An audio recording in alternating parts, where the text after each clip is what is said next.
Hello, my name is Kiara Hearn, and the title of my project is Sealing the Cracks. For a year after college, I spent time in an inner city public high school preparing students to become college ready. However, I quickly found out that not only were my students not college ready, many of them weren't even graduation ready, and by the end of the year, many of them had dropped out. This is something that has always stuck with me, so I decided to use this capstone as a way to begin to investigate student data to see if we can predict likely dropouts.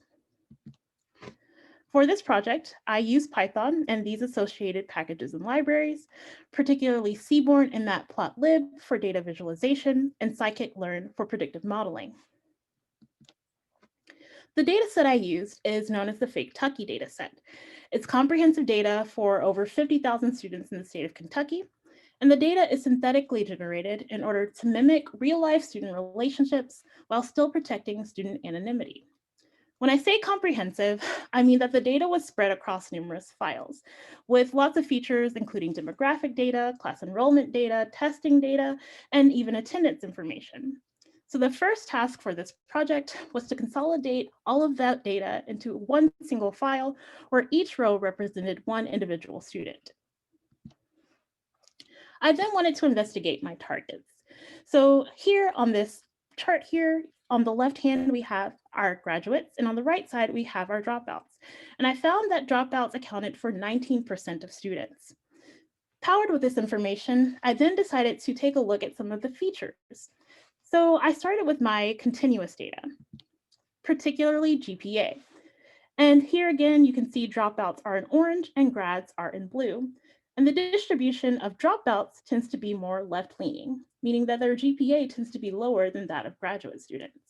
And I found that to be true across the standardized testing scores for both reading and math, and at both the 8th grade and 11th grade level for dropouts.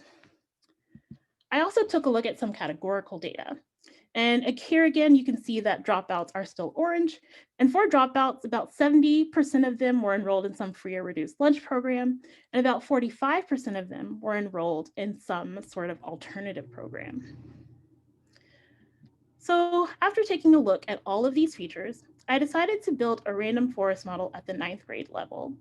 And the purpose of this original model was to gather some idea of feature importance. Again, if we think of a random forest as a decision maker, dropout versus not dropout, what features are contributing to that decision?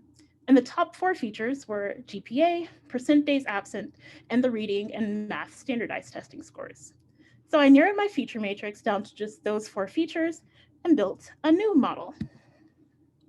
And that model is listed here. It had about 85% accuracy. But as I began to evaluate that model, I began to realize that accuracy wasn't actually what I was most concerned with. What was really important to me was recall.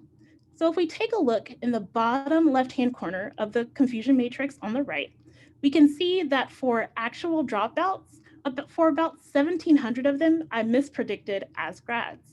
And these are the students that I define as falling through the cracks. How can I minimize that number?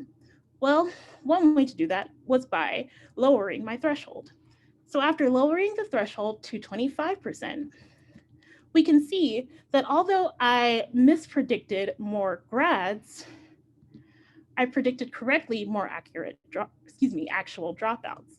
And so that number down in the bottom left corner has decreased by about 700. And my recall increased to 65%.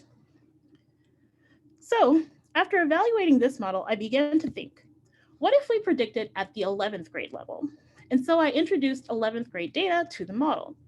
And again, just looking at the idea of feature importance, we can see that the math scores and reading scores for standardized tests at the 11th grade level had higher feature importance. And so I again narrowed my feature matrix down to my percent days absent GPA and standardized testing scores. And the model came back with 91% accuracy and 74% recall.